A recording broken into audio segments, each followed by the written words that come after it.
Peter Mandaville is a senior research fellow with the Berkeley Center for Religion, Peace, and World Affairs at Georgetown University, and a professor of government and politics at the Schar School of Policy and Government at George Mason University. I meant to ask you, is that the way to pronounce it? At the Schar School of Policy and Government at George Mason University, where he also serves as the director of the Abu Suleiman Center for Global Islamic Studies. He is also a non-resident senior fellow at the Atlantic Council's Freedom and Prosperity Center. Peter combines, as many of you know, the twin roles of scholar and public policy practitioner with enormous skill, dexterity, and perseverance.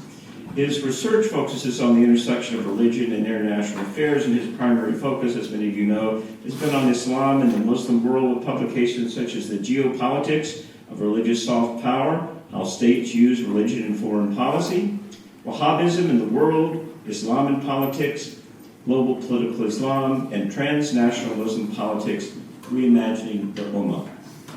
From April 2024 to January 2025, Peter served as director of the Center for Faith-Based and Neighborhood Partnerships and a senior advisor for faith engagement at the U.S. Agency for International Development.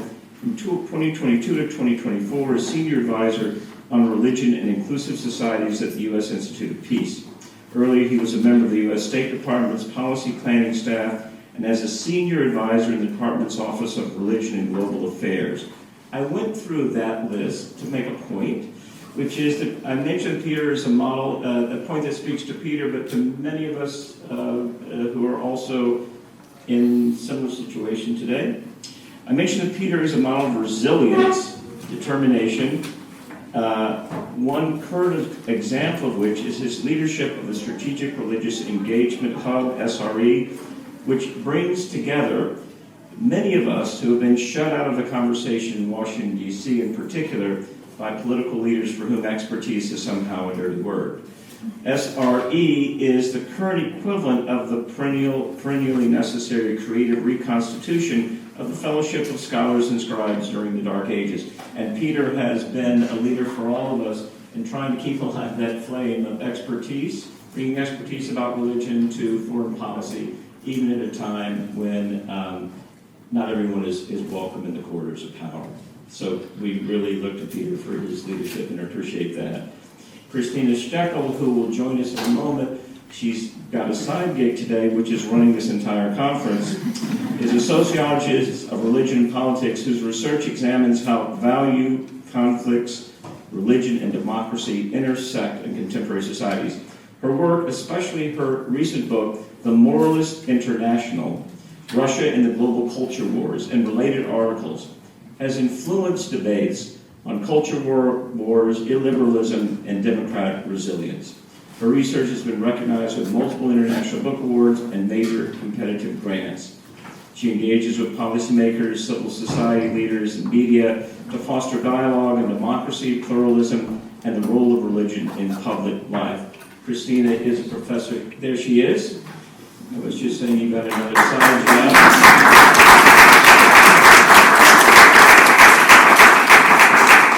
While we owe everything in our little group to Michael Driessen, it's Kristina who got us this room. So we would have been up in a less cool room upstairs. So thank you, Kristina. And not least, and since our guest of honor is Erin Wilson, who's professor of politics and religion at the University of Groningen. Her research is at the interface of religious studies, international relations, and philosophy. She developed a model of relational dialogism, or dialogue, which provides new explanations for the roles and meaning of religion in terms of international relations, of IR. Her work is at this nexus, as I'll say in just a moment, of practice and policy and theory. Her blog, The Religion Factor, has gained international renown. She's also co-author of a book on the refugee crisis and religion.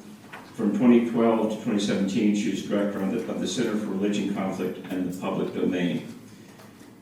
This book that we're discussing today is a book that I think we need in the field of religion and global politics at a time of rapid change, transition from one paradigm to another.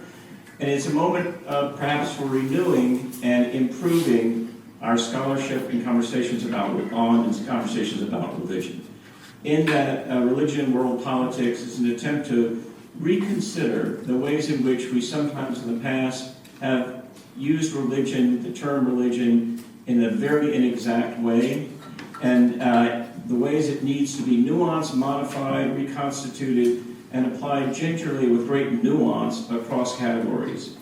So that much of the book asks, how do we rethink religion, for example, by asking about place as opposed to role or function, focusing on religious actors, narratives, and identities, and other instructions and examples and recommendations for ways in which religion becomes, as she mentioned, we should say this more today, kind of, it has a status as kind of a ghost that is there and not there, and our discussions and debates and dialogue about policy, about interreligious conflict and peace building, where there is a quality of religion that's very identifiable, and also one that is a bit ghostly, and that can be appropriated to various ends that are not always responsible. That's my own quick overview. And Erin takes this through cases of countering violent extremism, and humanitarianism and development, and human rights. So 3 case studies within the book of suggesting how we can escape binaries and narrower interpretations of religion that really blind us to the complex, nuanced reality of religion in so many different and diverse contexts, in which the word religion can be used in so many different ways, and therefore misleading if it's used in a kind of monochromatic, standard way across these very different contexts.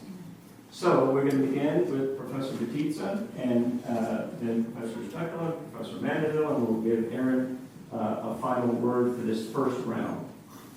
Thank you. Thank you very much. Is it working? Yep.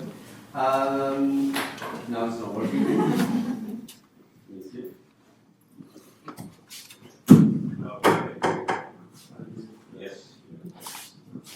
Okay, now it's better. Yes, now it's working. Okay, perfect. Thank you very much for inviting me at this incredible party. I'm honored, really, to be on this panel with so many colleagues that I really truly admire, and I'm excited to engage in a conversation with Erin and everybody here on her outstanding book about on how to think about and approach religion in world politics. Well, the book is a wonderful read. I have some notes here, and I promise it won't be too long, my comments. And in terms of style and content, it is incredibly well written, thoughtful, and insightful. I can see it becoming a go-to resource for both teaching, and I'm certain of this, it's already happening, as well as practitioners, which I understand it seems to be the book's main intent. It is written in a lively and accessible manner, filled with personal stories and anecdotes about talk invitation and hidden assumptions,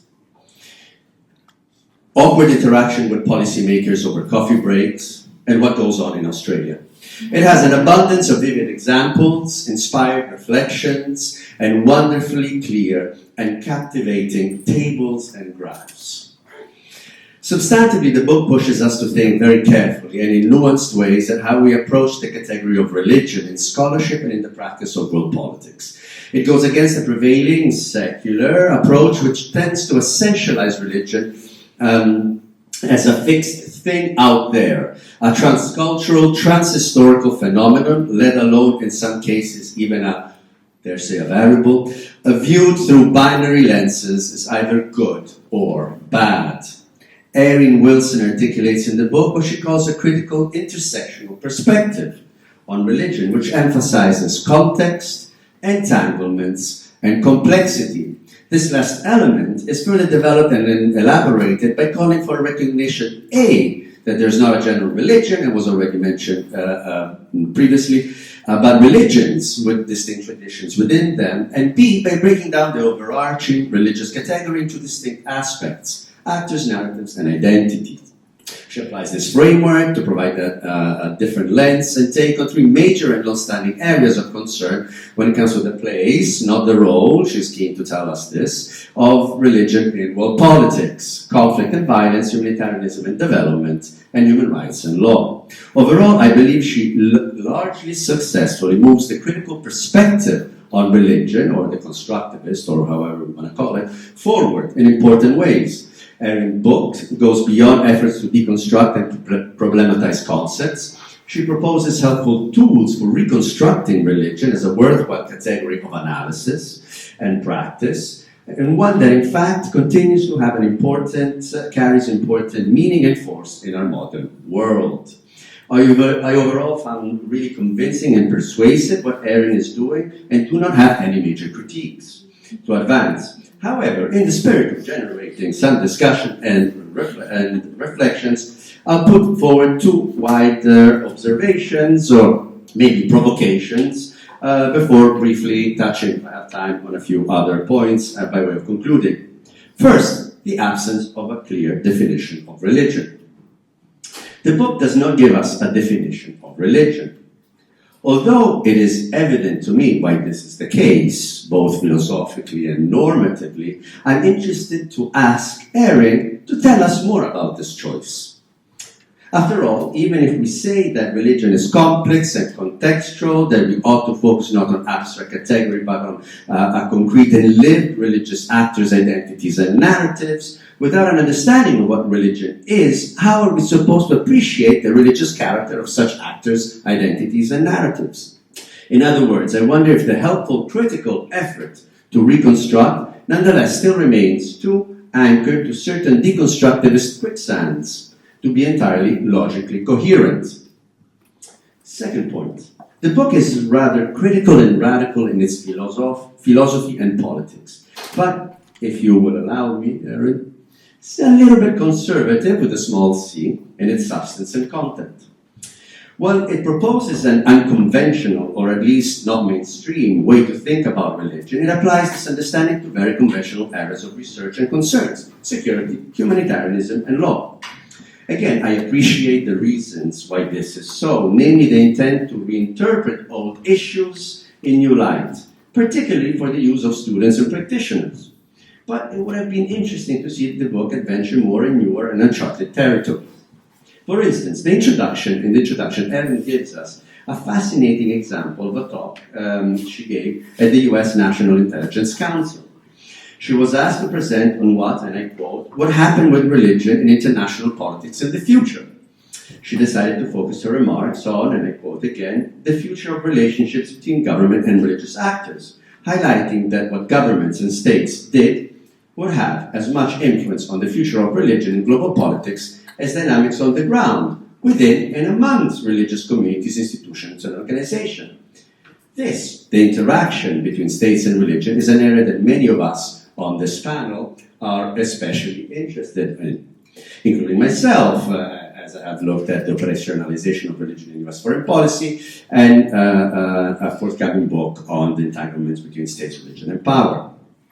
Yet, unfortunately, Erin's book does not fully systematically explore this issue of entanglements between religion and government and world politics and their effects.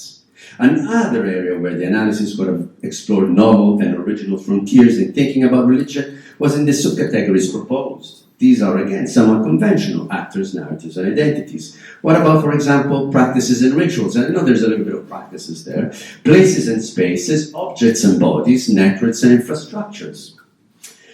Now, I do have a few other very smaller comments by way of concluding, and just again to spark even more reactions and conversation. I have some questions on the policy recommendation and underlining politics of the book. It seems to call for better but also greater engagement rather than separation between states and religion. And this probably is a slight disagreement we may have here. I wonder about the book's conception of power, a term often invoked but not fully defined nor applied to religion itself. And finally, is it just a secular sphere rather than also certain religious actors and narratives that tends to essentialize and fix religion? I'll stop here. I think I have run out of time. But it has been a wonderful read, and the book, I think, is the product of a major and critical reflection about religion in world politics. It is likely to become a reference point for students and practitioners, and I would definitely add that it should also become one for scholars in the field too. Thank you very much.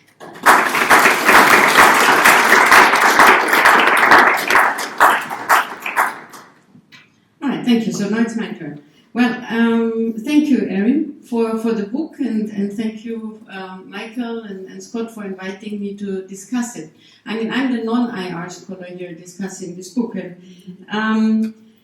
but I'm not fully non-IR because I actually did a master's degree in international relations, and I give you this little piece of biographical information because it explains maybe how I read the effort you're making. Before studying IR, I studied comparative literature. And so I was all into theories and of comparative literature, into literary theories, post-structuralism, Roland Barthes, death of the author. I mean, constructivism, I was all there. I mean, theory for me, that was what you do when you do theory. And then I did my IR course, and we came to constructivism. And I completely didn't get the point. I didn't get the point of resistance, of why there was so much resistance to constructivism in IR theory, primed in realism. And at one point, I remember my exhausted instructor at the Central European University said, "Kristina, you don't get it. It is about power." And that sort of stuck with me. But what also stuck with me is that IR is a field that is a real theory latecomer, that sort of really resists a lot theoretical innovation for reasons I didn't quite understand, and that at one point I didn't want to understand, and I kind of moved on. But so I kind of feel what you do, Erin, it's a bit like there's international relations, and then there's a river. And on the other side, there are these other disciplines that, when it comes to the study of religion, have, just different approaches. They unpack religion, they are sociologists of religion, or there's ethnography, or there's theology. And what you do in the book, and this is, I think, really important, it's a bit like someone who is running a ferry. You're sort of carrying ferry goods from the other discipline side to the IR side, and explaining to that field that what is good on that other side and that what actually should be picked up. And you frame this in these three terms: actors, narratives, identity, and you do it extremely clearly and pedagogically. And I also found these stories very enlightening with which you start each chapter, where you are sort of asked, you're put into settings of policymakers and advisors and human rights operators, and they're asking you to explain things. And that is actually something that doesn't happen in our disciplines. We are hardly ever asked to explain things to policymakers and decision makers. And so I understand that sense of urgency that you have to give them answers, because it is about power. It actually matters, right? What answers you give actually matters. And so that is I think a very good strategy. And I have to say that I'm moving on from IR. During my last research project, I moved into another area, which was social movement studies. And I actually realized that something very similar is happening there. Because now social movement studies, which is a field of in between political science and political sociology, traditionally had really no interest in religion. But now they realize, especially if you think about all the research on first LGBT mobilization and activism, and suddenly now there's an anti-LGBT mobilization and activism, and suddenly religion plays a role, and suddenly there's a lot of interest in religion. And for me, that was also a new experience, that I suddenly discovered sort of a new audience that is interested in what we, as we study actually religious mobilization, can offer. Now, you are kind of on the ferry, carrying things across the river. There would be another strategy, and it's a bit, and that would be co-authorship. You know, writing across disciplines, you're sort of sharing tasks. I mean, this is what I did in my last project with Philipp Ayub, and that also really worked. Because I learned a new language to speak in a way into a field, and I also think that certainly my co-author learned a great deal from me. And this is also what I would like to conclude with. I think what the next book you should write is the one sort of ferrying in the other direction. I think you should explain to scholars that really study religion, EuARe. Sort of what EuARe does with religion. So, because if I read the book, everything you say about religion, I'm like, yes, of course, yes. But I find it very hard to understand why it is so important. Because it's in between the lines, but you don't say it clearly. So I think you could just flip it around, and that would probably also be really useful. And it would actually maybe help the discussion and enable, maybe at that point, scholars of sociology of religion, religious studies, whatever, to become more conversant and to become maybe interlocutors, because we are never interlocutors because we actually don't speak the language, we don't understand really what people are asking us when we are asked about power or other things like that. So again, congratulations to the book. I think this is a really important contribution, and the global theme here across disciplines and across publics, that's exactly what your book addresses. Thanks.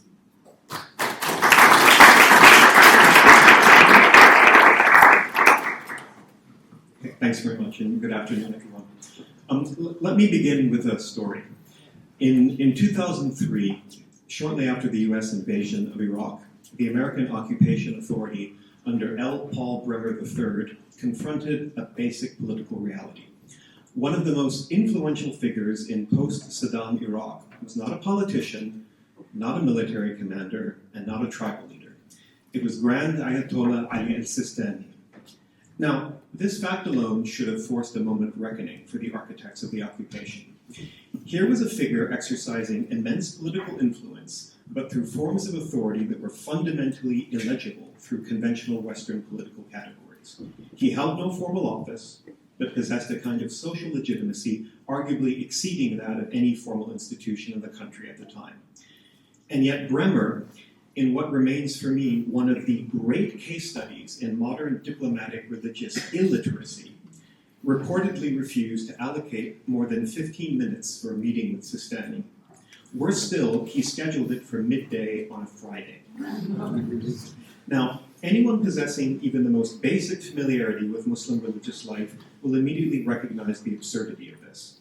Unsurprisingly, Sistani's office, deeply offended, declined the meeting, thereby making it impossible for the United States to ever establish a working relationship with the seminary institutions of Najaf. I actually feel I bear some personal responsibility for this because immediately prior to being appointed as the American viceroy in Iraq, Bremer was actually my boss at the Center for Strategic and International Studies think tank. So I obviously failed to prepare my former boss for his new gig. But what's always struck me about this story is not simply that someone made an embarrassing diplomatic mistake. It was a mistake that reveals something much deeper. It reveals the extent to which modern foreign policy institutions have historically lacked the conceptual vocabulary and often the institutional capacity to understand religion as a lived social and political reality. And that, I think, is precisely why Erin's book matters so much. Because what Erin is asking us to do is not simply pay more attention to religion. She is asking us to fundamentally rethink what we think religion is. As someone who has spent a significant part of my professional life inside institutions like the U.S. State Department and the United States Agency for International Development, trying to build institutional capacity around religion and engagement with religious actors, I thought I might use my remarks today not so much to critique the book as to do something slightly different. I want to ask what happens when one actually tries to institutionalize precisely the kinds of insights that this book advocates. Because one thing that I really appreciated about it is that Erin's book ends with a set of very specific recommendations. And so what I want to do is to sort of ground truth them from the perspective of people who have spent time dwelling within these institutions. I want to ask what happens when one actually tries to institutionalize precisely the kinds of insights that the book advocates. And I suppose my overall conclusion is this. Erin is absolutely right in terms of the aspects of religious studies and the insights from the religious studies that she brings to bear on modern practices of diplomacy and foreign policy. The problem is that implementing these insights inside large state bureaucracies turns out to be extraordinarily difficult. Who would have guessed it? The first challenge is what I would call the problem of instrumentalization.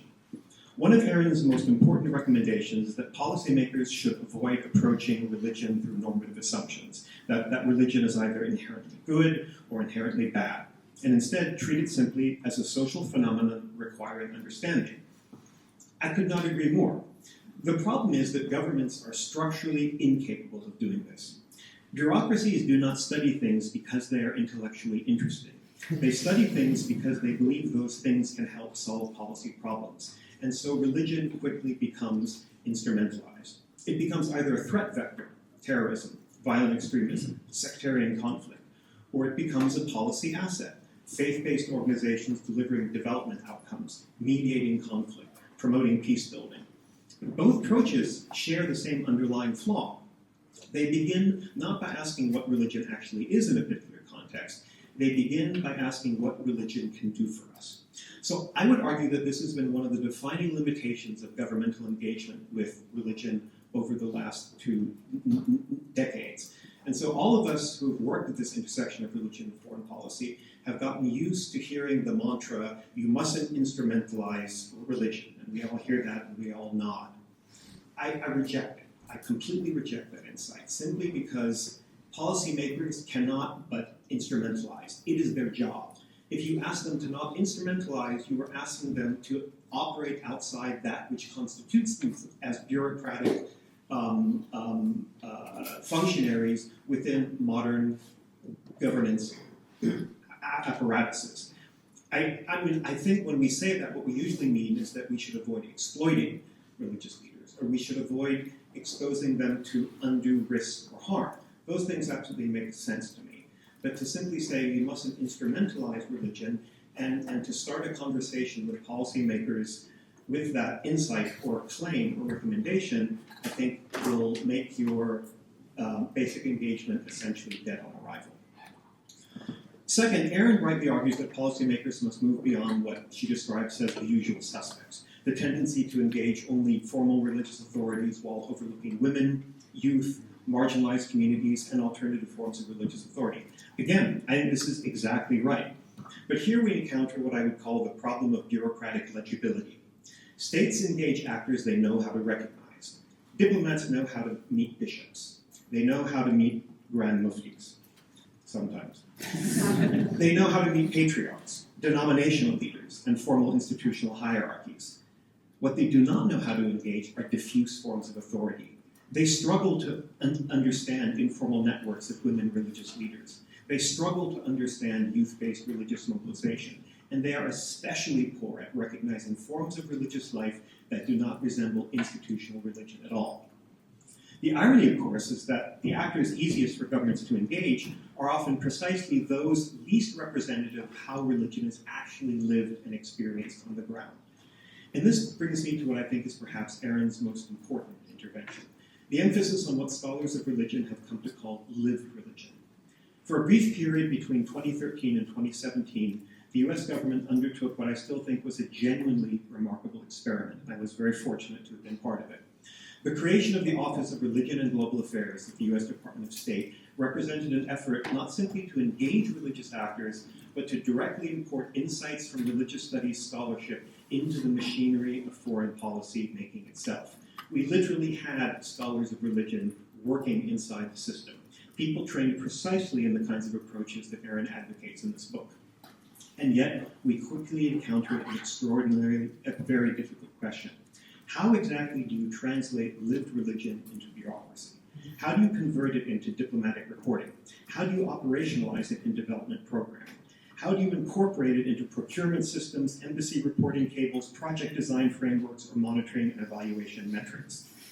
Diplomats require categories. Development agencies require measurable indicators.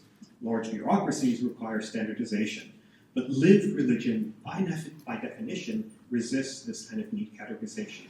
So one of the hardest lessons we learned was this: the challenge is not persuading policymakers that religion matters. The challenge is persuading institutions to tolerate ambiguity. And this leads to what I think is perhaps the deepest challenge of all. One of the central themes running through Erin's book is her critique of the very categories of religious and secular themselves. And I can say from experience that foreign policy institutions remain profoundly captive to precisely these categories. There remains a persistent assumption that religion exists as a discrete sphere of life, that religion can somehow be analytically separated from politics, economics, ethnicity, identity, culture, or social structure. But in many of the contexts in which I've worked, Iraq, Pakistan, Indonesia, Nigeria, these distinctions simply don't map onto reality. Religion was not a separate variable. It was deeply entangled with every other dimension of social and political life. And yet, large institutions are structurally designed to simplify complexity by their nature. Good policy requires nuance. Institutions reward standardization. Good analysis often begins by saying, it's complicated. Bureaucracies reward concise, causal explanation. This creates a profound mismatch. So let me close here. What I appreciate most about Erin's book is that it moves us beyond what has by now become a rather banal observation, namely that religion matters in world politics. We've been saying that for more than 20 years. The more important question is not whether religion matters, it's whether we're capable of understanding religion in all of its complexity. My experience working inside government institutions has convinced me that the principal challenge is not a lack of interest in religion. It's actually something much deeper. It's the profound mismatch between religion as a lived, dynamic, context-specific social reality and the bureaucratic structures through which modern states attempt to understand the world. Or to put it somewhat differently, the hardest challenge is not getting policymakers to pay attention to religion.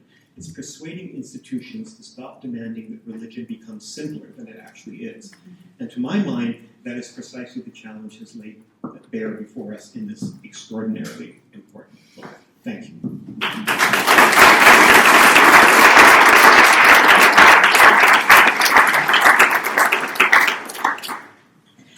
I mean, I don't really need to say anything now. I'm just going right. First of all, let me say thank you to all of the panelists. Thank you for reading the book so carefully and coming with such really thoughtful and provocative and also just deeply complimentary and somewhat overwhelming reflections on the book. And also thank you to the Ansari Institute from the University of Notre Dame for organising the event, for the book prize that they so generously gave to me for my little book. Where is Michael? Thank you to Michael for organising everything. Let me first, so Scott, I'm just gonna talk through the points that people have made and see if I can. Some of them I have responses to, some of them I don't. They're things I'm still thinking about. So just briefly, Scott, right at the beginning, he mentioned something about the religion ghost. So I gave a talk on Monday where I'm kind of playing with the idea of, from Derrida's Spectres of Marx, of religion as a spectre that haunts global politics.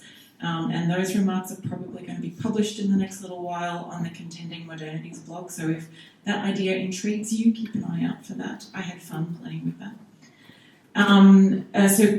Gregorio, I think one of the things that your comments made me think. So there are a lot of things about the book that I'm very proud of, and there are also things that I was not quite satisfied with. But publishers have deadlines, and so I had to kind of just leave it and deal with it. But books are really, they're conversation starters. So you publish a book and you put it out there. The ideas are never finished. So you're still kind of grappling with them. So a few of the things that you raised are still things that I'm thinking about. So why did I not have a clear definition of what religion is? Well, the short answer is because I don't think you can define what religion is. And that's part of the reason why I advocate for, or I follow Tel Assad in thinking about religion as a category. And I guess in that sense, it's a bit of it's a discourse. Like it gets filled with meaning depending on where you are and who you are and when you are and all of those. So that's why I don't have a specific definition of religion. I did include a specific definition of religion in my first book, and that was I hadn't originally. And then right at the last minute before I sent it off to the publisher, one of the professors at the university that I was working at the time read the book, and he came back to me and he said, "You don't have a definition of religion. You have to define religion." And I was a baby postdoc, and I was just like, oh, I have to put a definition. So I threw this definition of religion in, and I regret it ever since. Maybe it's also slight traumatization from that. But I had there's a story that I will attach to that also in some respects speaks to Kristina's point about explaining EuARe to scholars of religion. And so the story is that when I first started at the University of Groningen, which was 14 years ago now, I remember sitting with my colleague Kim Knipper, and she was sort of asking me these. I don't know if any of you have ever met Kim, but she's one of these very gentle people, but she has this incredible mind. And so she was asking me these very gentle questions about how I defined religion in the book. And then at one point, and I was still very much a sort of EuARe person rather than a religious studies person at this point. And she pointed out to me all of the problems with the definition of religion that I'd included in that book. And I also think I'd been working at Groningen for about 3 months by this point. And so she's pointed out in the gentlest of ways, over a glass of wine at the pub down the street from our faculty, all of the problems with the definition that I'd included. And I suddenly sat there and I started to cry, and I was like, "Oh my God, why did you hire me? I don't know what I'm talking about." But then she and I have had these conversations over the years about, what is it that EuARe brings to religious studies and what is it that religious studies brings to EuARe. And one of the things that she said was, EuARe has this problem of dealing with religion as this thing, that it just kind of sticks there and we all know what it is. But she said people working in religious studies, and she's an anthropologist, so she was talking specifically about anthropology of religion, they don't really think about the state and the institutions of world power and how those things influence and what their implications are for lived religion on the ground. And so that is the conversation that we need to have between EuARe and religious studies, I think, is what are the consequences of the state and of international governance for how people actually live their lives. And for me, I feel like that is crucially important because that affects people's rights, it affects their dignity, it affects their freedoms, it affects how sometimes it affects whether they live or die. And those are things that deeply matter for how we do the work that we do. So I've jumped around a little bit, but that's sort of the answer to the first question. The second question, why did I focus on these conventional areas of study? I'd applied for a job at the Australian National University, and the head of school at the time had said, I'm not someone who, I work on, I know you're not looking for someone who works on religion, but, and he said, well, that's fine, you should still apply, but, so long as you can speak on, the core business of EuARe. So religion is not EuARe's core business, was the implication of that. So part of what I was doing in the book was trying to speak to EuARe's quote-unquote core business. And I agree with you that kind of reflecting on this interaction between, like the future interaction between states and religious actors is crucial, and this perhaps goes back to the point that I've just made about, how the state influences religious actors. And this entanglement between the two. But again, it has to be done in a context-specific way because who and what religious actors are. There's the scare quotes again, Scott, sorry. Mm-hmm. Scott hates, I use scare quotes around religion in the book a lot for those of you who have read it, and Scott hates it. He finds it very irritating.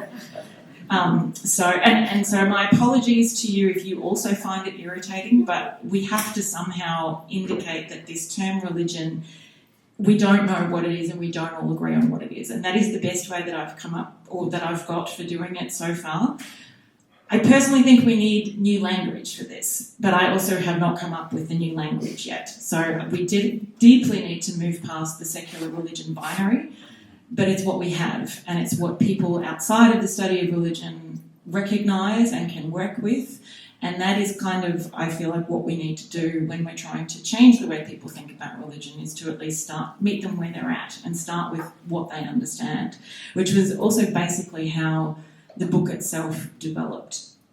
I completely take the point about the practices, the rituals, the bodies.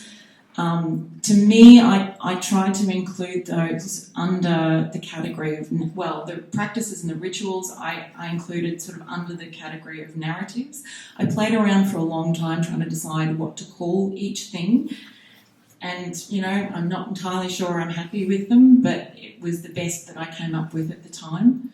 And maybe if I ever do a second edition of the book, I might label it differently. In terms of calling for a better or a greater engagement with religion, I definitely want better understanding of religion. Engagement, I think, is a trickier thing, maybe precisely because of the issue of power. And also, I think, because of what the remarks Peter was saying about the potential for exploitation. And I think you're right, like instrumentalisation. Religious actors also, whatever we mean by religious actors, they also instrumentalise state actors, and that's also a tendency that we have, I think, in at least in this sort of nefarious or kind of nebulous area where IR meets religious studies. We have this tendency to sort of think, oh, the poor religious actors, they're being instrumentalised by the state, but they also instrumentalise state actors. So power, you're right, I don't actually define power, and partially that's also because I think power is contextual. So what power is depends on who deploys it, where you are, when you are, which probably you're going to say is a very unsatisfactory definition, but for now it's what I have. Do religious actors also essentialise religion? Absolutely they do. And sometimes they do it intentionally and for specific reasons to improve their own position. And sometimes they do it without realising that they're doing it, but they do absolutely do it. Kristina, I loved your metaphor of running a ferry. So I'm going to take that with me and picture myself sort of paddling for dear life, this ferry backwards and forwards across the river. I actually did suggest to Peter that he and I write this book together. And he said no. So it's his fault. But I also do think, I do think this question of explaining IR to religious studies scholars, I think, is also something that would be beneficial. And it's also something that Kim and I have talked about a little bit. And Peter, I feel like you've actually just highlighted all the problems that we still have with this and in this field. That government actors ask what religion does rather than what religion is, and but answering what religion does is fundamentally premised on what they think religion is. They have assumptions about what religion is, they just don't realise they do. And that is also part of the problem, and that's part of what our job is to point out those underlying implicit assumptions that they have about what religion is that shape what they think religion does and where they think religion is relevant. And the problem of institutional legibility, it fell out there. This goes back a little bit, I think, to the talk that I gave on Monday, which was also, the reason states look for religions as institutions is because of this residual influence of Christianity and the way that Christianity and secular forms of thinking about religion are implicated in the modern state system. And so to be recognisable, religions have to have this institutional form. To be recognisable by the state, they have to have these institutional forms, these leaders that sort of echo or what we think religion is and what states think religion is, and that is fundamentally shaped by the European Christian history. And that's the sense in which I feel, or one of the senses in which I feel like this category of religion haunts our contemporary global politics in these assumptions that we make about what religion is and what it looks like, and getting institutions to be comfortable with ambiguity. I completely agree, but I think scholars are not always comfortable with ambiguity either, and I think as human beings we're just not comfortable with ambiguity. We want certainty, and so that's something that we all are kind of training ourselves to be, and just kind of going, okay, I actually can't know exactly what this means, or I can't pin this thing down, but this is kind of what it means in this particular setting and place at this particular time. I'm going to stop talking now. The only other thing I'm going to say is that there's a lot more people here than I was expecting, and I just want to say thank you to all of you for coming, and I'm really looking forward to hearing some of your thoughts about the book too, but I'll hand back to Scott now.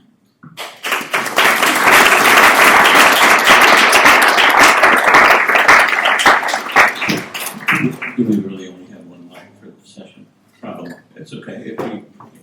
So we're going to take just a few minutes here for the panel to talk to one another based on kind of react to things that have been said. But as Erin said, very quickly we want to turn it over to you, and so we'll figure out a way to get everyone recognized. I just want to say one thing that may generate some conversation among us based on what's been said by everyone and Erin's responses to it.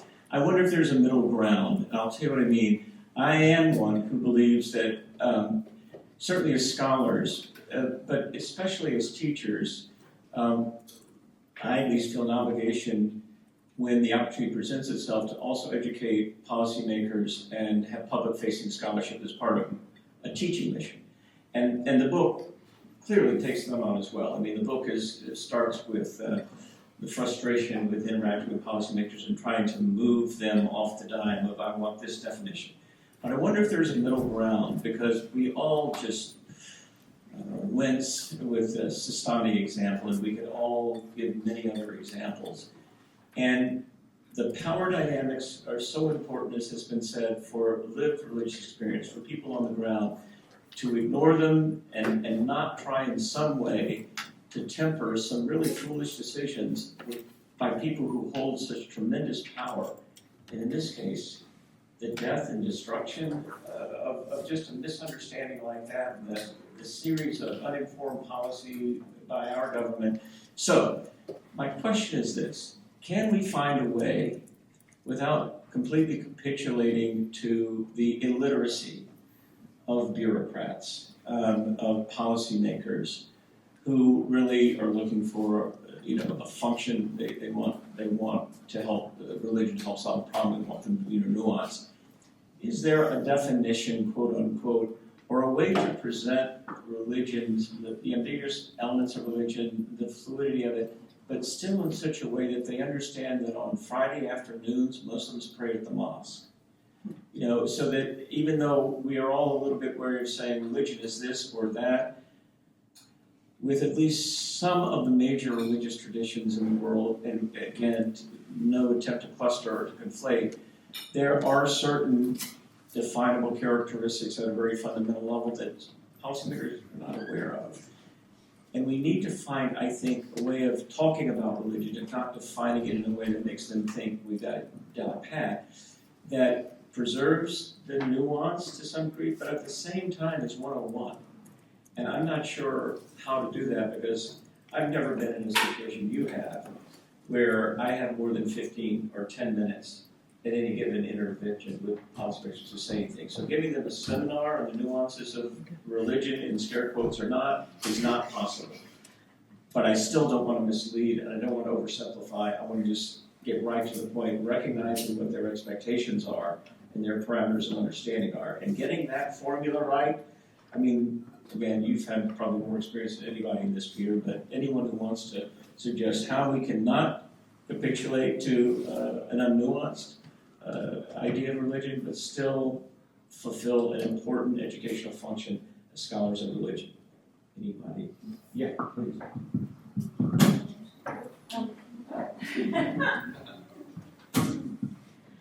So the first thing that I want to make is just a kind of asterisk on some of that, because there are policymakers who do get it, and there are policymakers who are working very hard inside their institutions to try and change the way that people understand what religion is. And when you meet those people, you hold on to them for dear life, and you support them in any way that you can, because they are in a really tough position. They're fighting against all of these bureaucratic structures that we've been talking about, and they need backup. But they are also just completely swamped and overwhelmed with all of the work.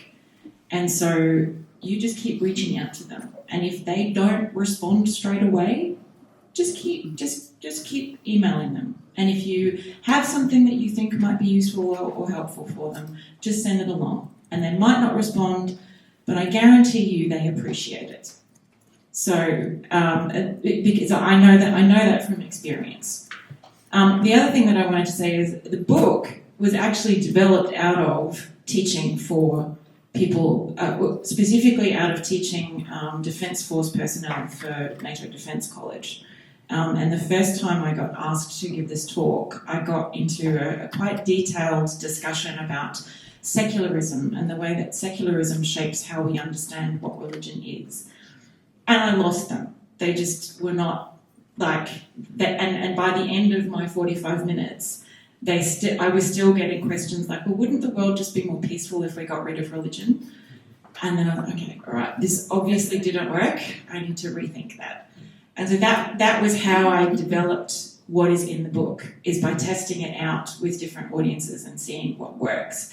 And so then, because what the book does is it doesn't say, well, this is what Islam is or this is what Christianity is, but it says if you are going to a place where Islam is the majority religion, or you are doing research in that area, then you need to understand what that tradition is. You need to look at its history, and you need to look at the practices that people engage in around it.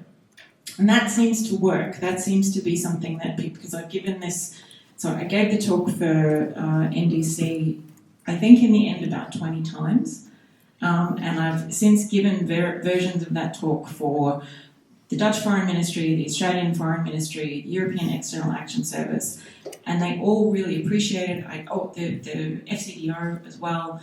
I get follow-up comments about it. So this, not to toot my own horn or anything, but what I've got here was developed precisely out of this interaction to meet this particular kind of need. But I agree with you that there still needs to be some level of practical awareness of just, okay, what does this mean for people?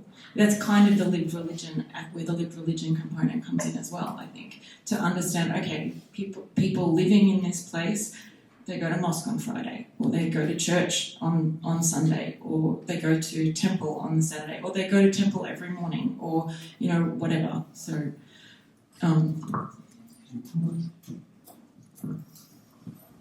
So, for the last 15 years, the Foreign Service Institute, which is the U.S. State Department's primary training facility in Arlington, Virginia, has actually offered a week-long course on religion and foreign policy. And I had a hand, I was part of the team that designed the course. I've taught in it regularly, but again, due to bureaucratic politics, each time the course was about to be taught, different units and offices within the State Department would fight with each other over who gets to own the course and shape its content. And literally every single iteration of it, we would start again with the conversation about, okay, we have very few hours available in which to impart to these diplomats what they need to know about religion. What do you do with those hours? Do you problematize the category of religion? Do you get into questions about what is secularism, what is religion? Do you give them the ABCs of world religions? Do you talk about religious demography? Or do you just go straight to talking about how religion intersects with the various policy functions that they and we could never agree with each other. The one thing we agreed with is that you shouldn't give them like a 1 hour module on Islam and leave them with the impression that they now understand the Muslim world. And so, we'll go off and commune with the Ummah. But precisely the question of what kind of content you put into efforts to develop religious literacy was, and I think continues to be, one of the greatest challenges that it does. And I want to briefly, deliberately misunderstand something Gregorio said to make a point about what I appreciate about the book. You mentioned that it was conservative in substance and content, and as you notice, it's a very thin book. I love that. It's great. Like when I was at the Office of Religion and Global Affairs at State, we didn't have like a single accessible volume that could be given. Like we had to. Our office wrote this thing called Religion and Diplomacy: A Practical Handbook. That was actually an effort to take key insights from religious studies and translate them into something usable by American diplomats. For those of you interested, it's actually available on the website of the Strategic Religious Engagement Hub that we have at Georgetown, as sort of an artifact. But what's great about this is that this thickness of a document does not scare away a policymaker. This is accessible and readable. I mean, for those of you who are experts and maybe give your wonderful research monographs to policymakers, that are like this thick, I promise you they express great appreciation and then shove it back on the shelf because their bandwidth would never permit them to read it. This can actually be read by policymakers, and that's something I appreciate, because this is the first thing I would give to the ones that are interested, who seem to get it and want to kind of go on the journey a bit. It's great to have it.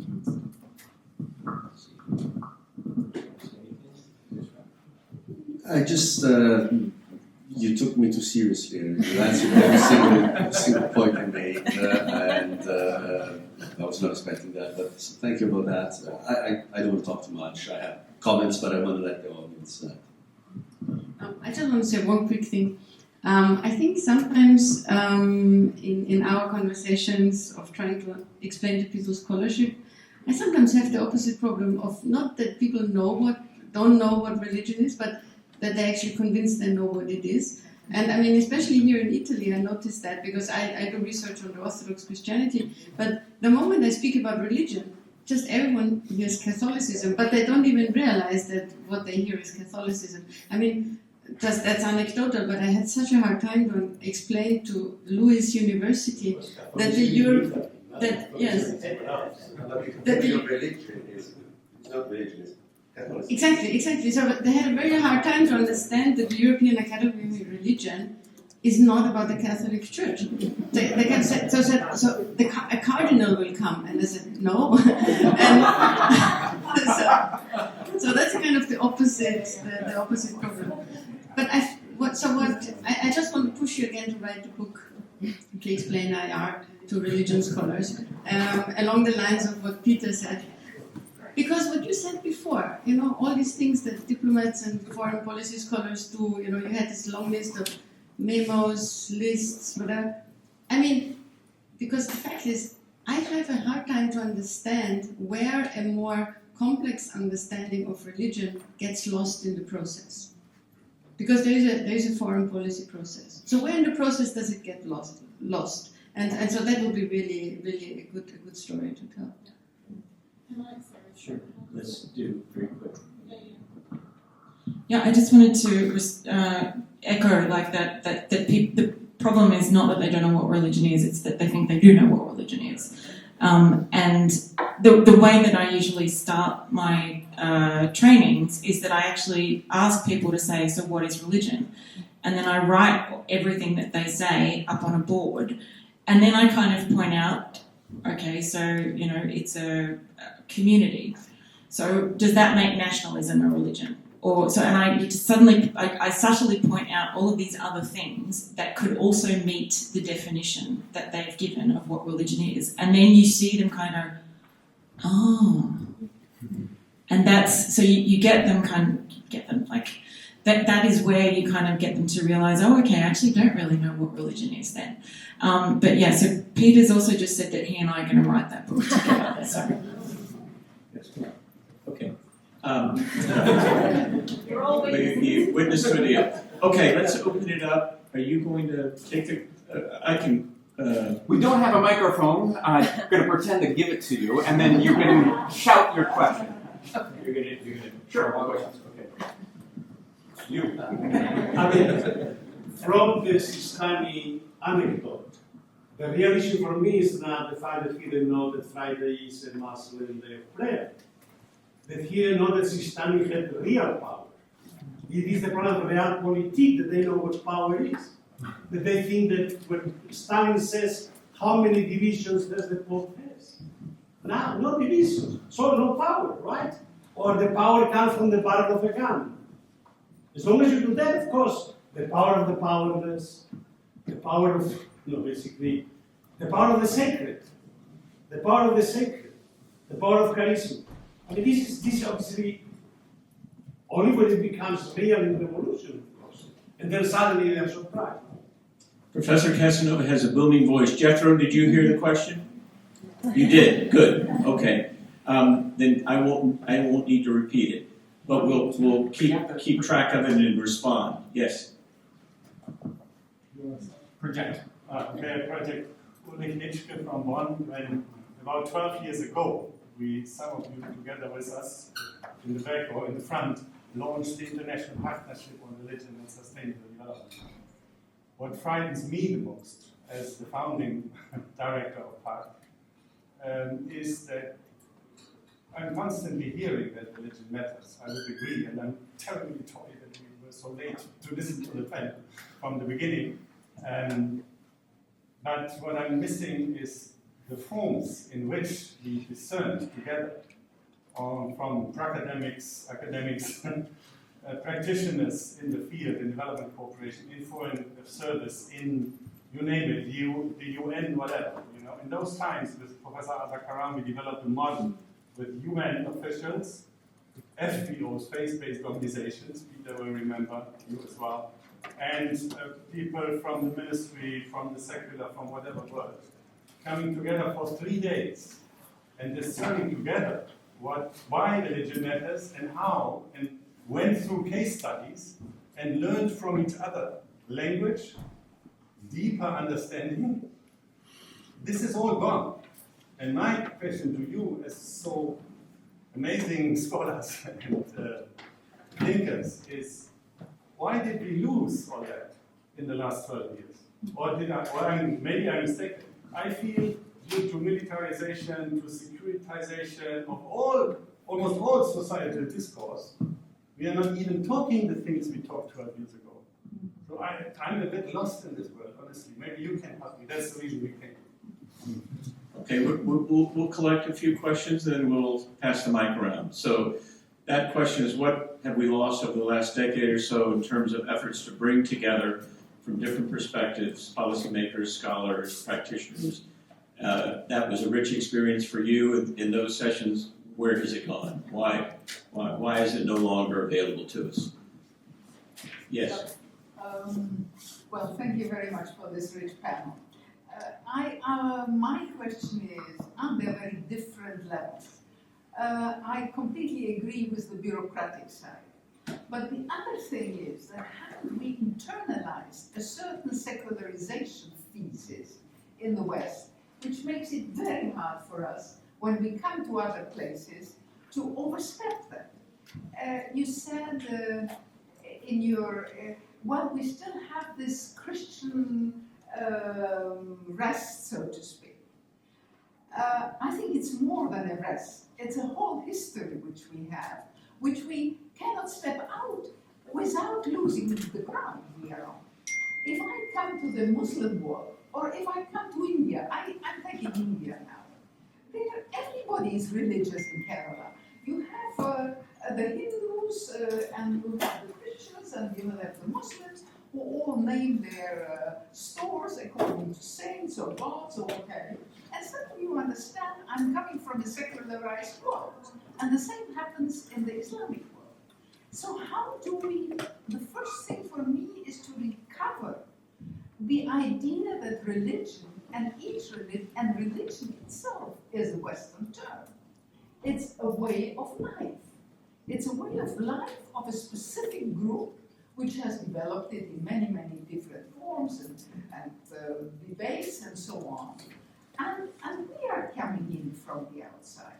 And I think this is more and more becoming a big political issue. I was debating with an Indian the other day, and he said, well, what are you doing with this human rights 80 years, you know? We have thousands of years old traditions, and we have completely different epistemology, etc., etc. So I think there is a real process to step out and see what our own part is, and listen to these very, very different ways of life. Thank you. Andrew, you heard all that? Project. It doesn't work here. Project. Erin, I hope you can hear me. Can you stand up?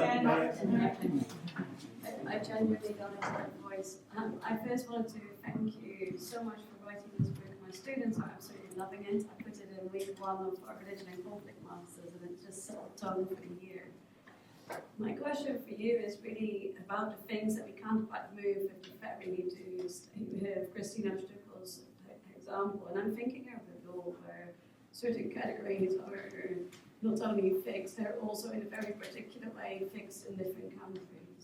And it makes it very difficult to make room for complexities, for example, because it's not just another interesting conversation, there's real legal consequences that stem from the way that we deal with these categories.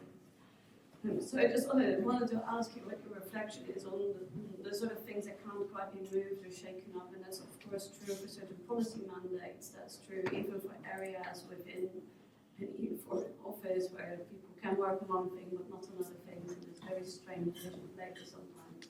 Just wondering how you make sense of that. Okay. Why don't we take one more, Michael, and then we'll have some responses. Wonderful. I'm Joel Day, University of Notre Dame. I've been meaning, Erin, to ask you this question over dinners over the last couple of days.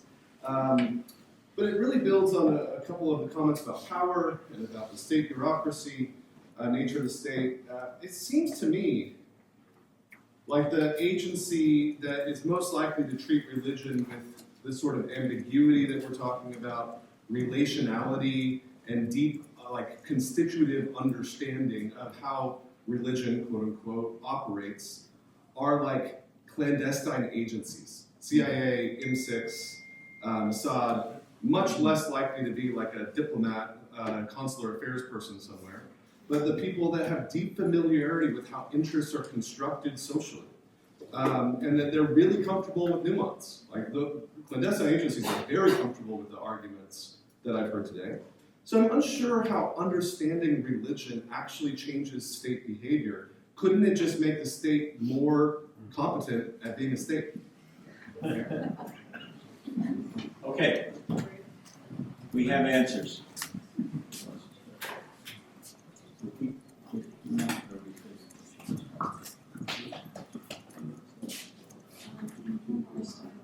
Okay, great. Willie, thank you for your question. Sort of what have we lost? Because you're right that there was, between 2010 and 2014, there was this golden period where you had established in very short succession a number of really innovative platforms and mechanisms and organizations and networks that were seeking to build these relationships between religious organizations, religious actors, and governments, subject matter experts. So we think, for example, of CAICID, we think of PARD, of course EuARe was instrumental there, the UN Interagency Task Force that Azakaram used to head in the Multi-Faith Coalition, the Joint Learning Initiative on Faith in Local Communities, the Interfaith Forum for the G20, we go on and on. All of them are either gone or in existential precarity today. So I think there is a what is lost problem there. I don't think that there's a single answer as to why it happened. For some of them, I would point to what I saw as fundamental design flaws in terms of their ability to accomplish the objectives that they set out to achieve. I actually feel that with respect to the mission of getting government to think more systematically about religion, we actually made some systematic progress. Like, on my first tour of duty at the State Department, talking about religion, people really just withdrew. I don't even know how to talk about that. I don't want to talk about it. Second time around, yes, we absolutely have to talk about this. We're not quite sure. By my third tour of duty, it was just understood that engagement with religion is important. It becomes systematic. 2023, the U.S. Agency for International Development issued the U.S. government's first ever policy document on the value of engaging religious actors. And Alex Rice was actually the principal drafter of that policy. And I think that illustrates a systematization and an institutionalization of this. So we had that in government, which means all the more a shame that a conservative, politically right government in the United States last year chose to eliminate precisely the agencies that were the custodians of that institutional capacity in the first place. And for me, that's the primary capacity, or the primary challenge that we're facing. To the question about the intelligence community, without going into detail, I will affirm that in all my time in government, the most systematic, the most nuanced, sophisticated understandings of religion that I encountered were precisely within the analytic divisions of the Central Intelligence Agency. Not least of all because a good number of the analysts there actually had PhD credentials in religion and politics. And indeed, there were actually analytic programs established for the analysis of, for example, political Islam during the height of the global war on terror that were established precisely to make sure that there was a space within the U.S. national security apparatus where the interface of Islam and politics was being analyzed in a way that was firewalled from the intense securitization of Islam that was going on with the global war on terror. So there is actually heroic analytic work that was done by the CIA at that time that for obvious reasons will never be known about or see the light of day.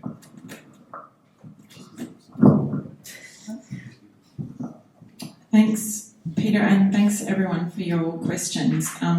Just to add on Uli's question, or Peter's response to Uli's question, I think one of the reasons that we have lost some of these institutions or communities that were built around trying to bring better nuance and better understanding of religion and its interactions with some of these issues is because there's a perception that Islam is not the threat anymore. The thing that we have to be worried about is Russia or China or polarization or misinformation. And we all know that religion is still part of all of that.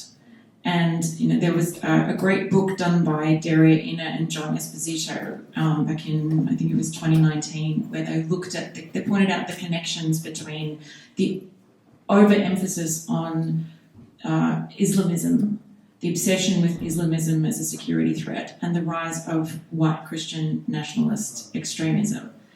And that those two things fueled each other.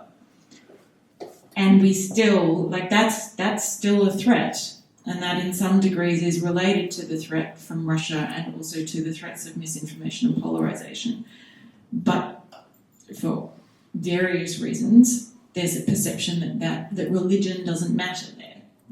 And that's also, again, another way in which I think religion is deeply implicated in the problems that we're facing today as a global community and fundamentally misunderstood.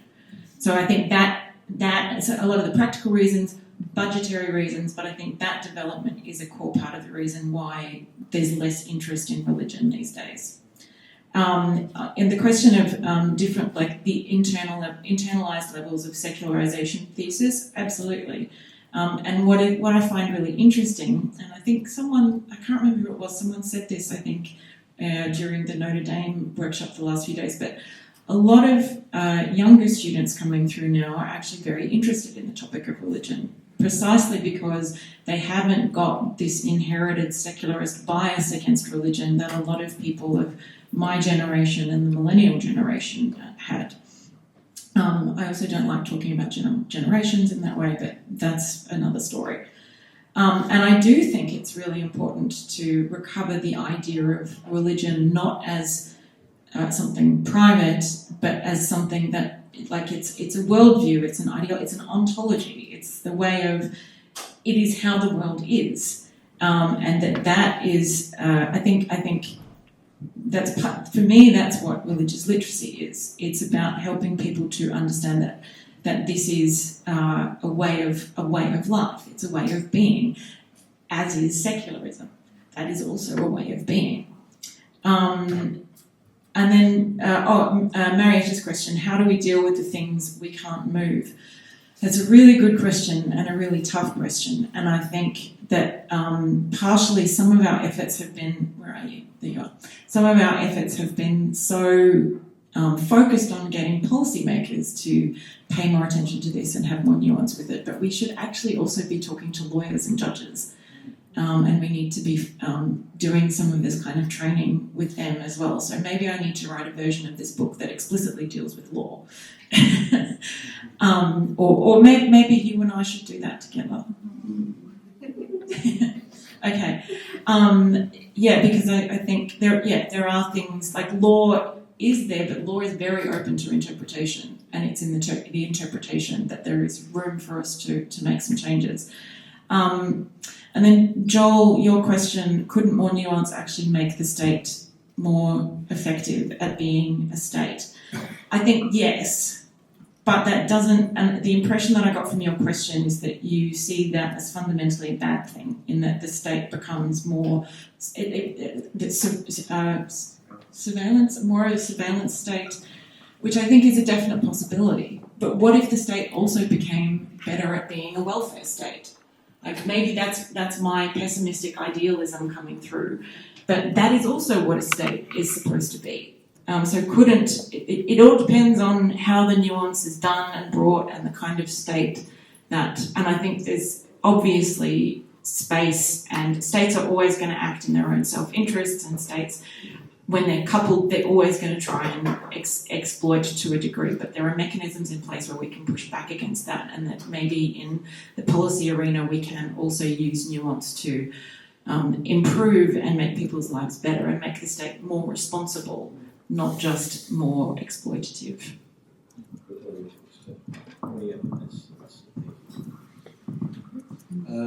Just some very quick reflections on the conversation. I think this relationship between religion, state, and power, it's one of the things I've been particularly interested in the past 5 years, and worked with Peter.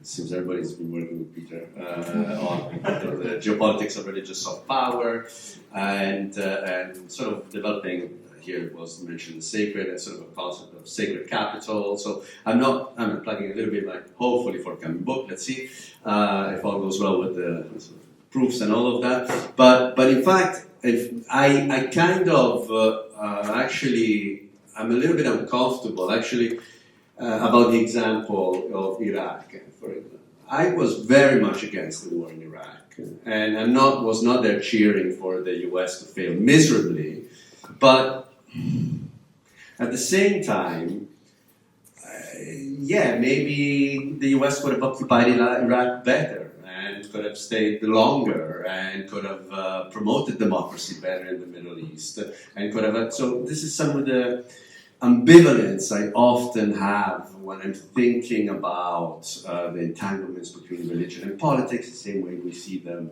working out in Russia or in other parts of the world. So my only thing here, maybe it's a slightly dissenting voice, is that, some religious literature is good, maybe understanding nuance would be fantastic, but at the end of the day, it seems to me that there is, if one puts power at the center of the analysis of international relations, and not just in military terms, but also in religious terms, sacred capital or religious geopolitics, then things look a little bit different. That's why some of my slightly skepticism about some of these things sort of transpires. That's all. Okay, one more quick round, maybe, Michael? Hi, thank you all so much. I wanted to ask for the entire panel, one of the other side of academia of not just research but also teaching, and it was briefly touched on a bit, but looking at the impact of undergraduate teaching for some of these frustrations. If maybe it's possible to integrate at least one religion and global politics course and some requirements in these institutions, and then these students leave and are able to say, oh, I remember this was more complicated in this class, and so maybe I should look into it a little bit more for whatever scenario they are in. And there's two sides to that. One, I'm wondering if that's entirely naive and maybe that's just not possible in the institutions we currently are working in. But the other side is how students take those courses. Is there a general interest? Is there general just kind of, it's just it's a requirement I have to get through, or do you see some actual engagement in your experience? Thank you. Those are.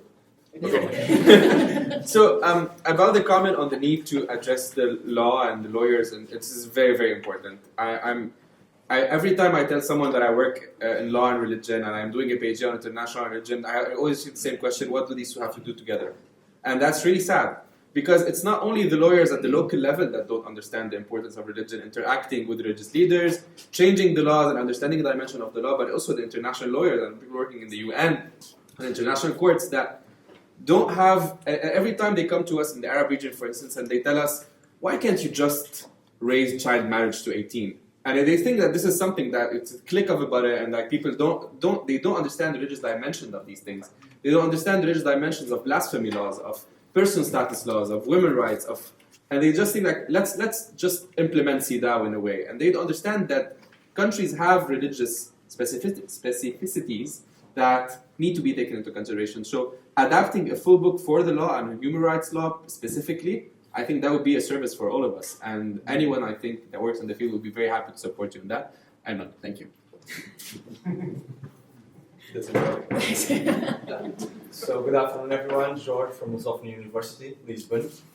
First of all, I want to say that probably nuance is the word of the day or the week of the year, I'm not sure, but we all are discussing the idea of more nuanced approaches, etc. Erin, congratulations on the book, first of all.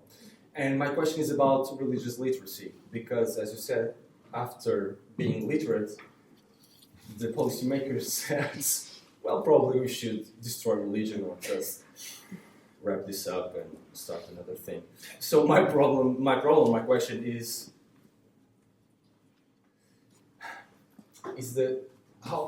it's not necessarily religious literacy per se, but how we do it. If the problem is us in academia, if the problem is the state, if the problem is the incompatibility between the two.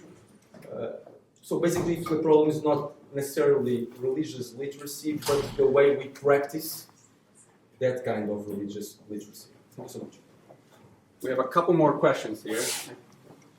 See one over here? Yes. Thank you so much.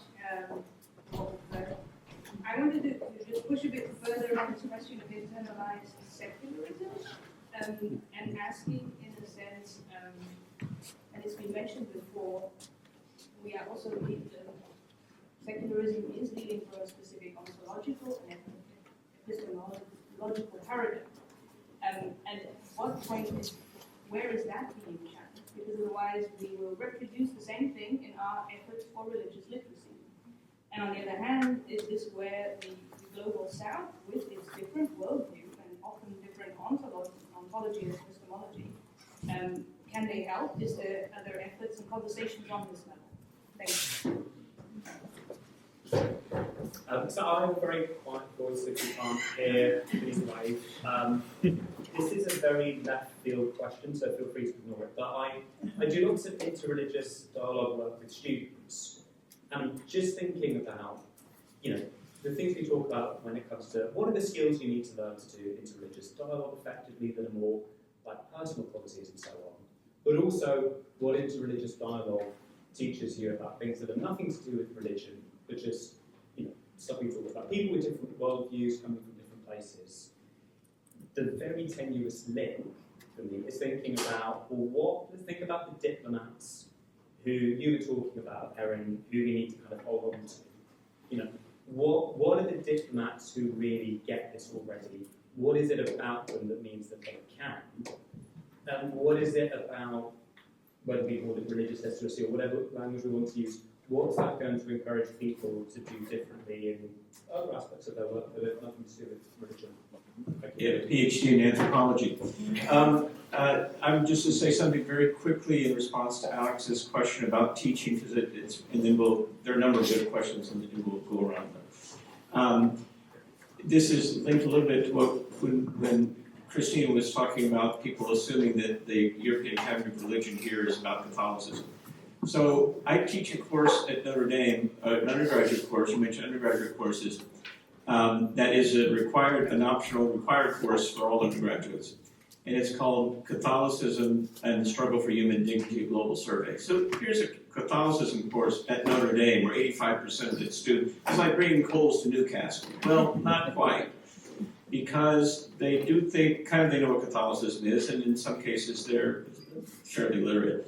But when you take them through, and my experience corresponds with yours, that this generation, this cohort of students I've been teaching more recently, is really interested about Catholicism, about religion. I also teach courses that are not just about Catholicism, because they find it, as it's presented to them, fascinating, intriguing, an alternative way of looking at the world. There are all kinds of things that draw.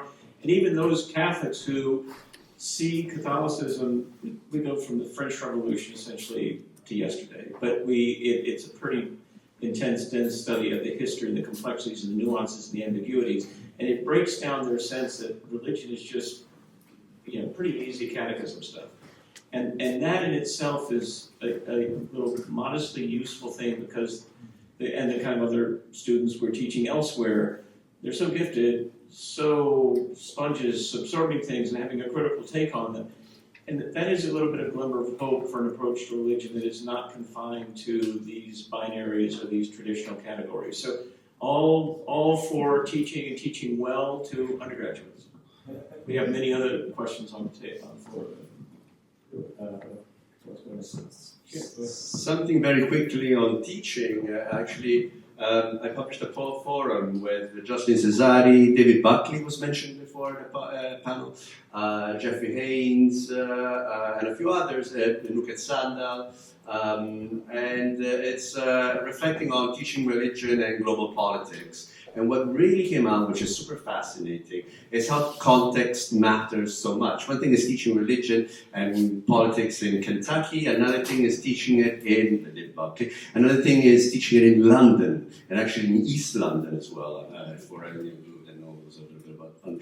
And one thing is nominally Catholic, teaching religion in England, as I was, and another one was, and so I had to justify myself in a different way. So other people would not have to just. Another very interesting was teaching about Islam in post 9/11 United States. So really context and all of these things, and who your students are, and all of these things really matter.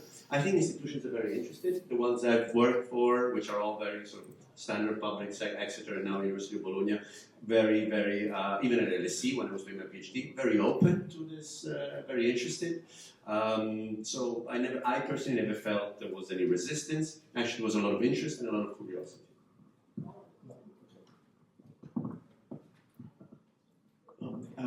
So Alex, on the point about training, I mentioned that week-long course on religion and foreign policy we did at the Foreign Services Institute. It was a voluntary course. It was an elective, right? So people didn't have to take it. And we found that the people who chose to take it tended to be the people who were already interested in and had a fairly, relatively nuanced understanding of religion. So it was a little bit, forgive the metaphor, preaching to the converted kind of situation. So then we thought, okay, what we need to do is we need to go into the layer of mandatory curriculum that all diplomats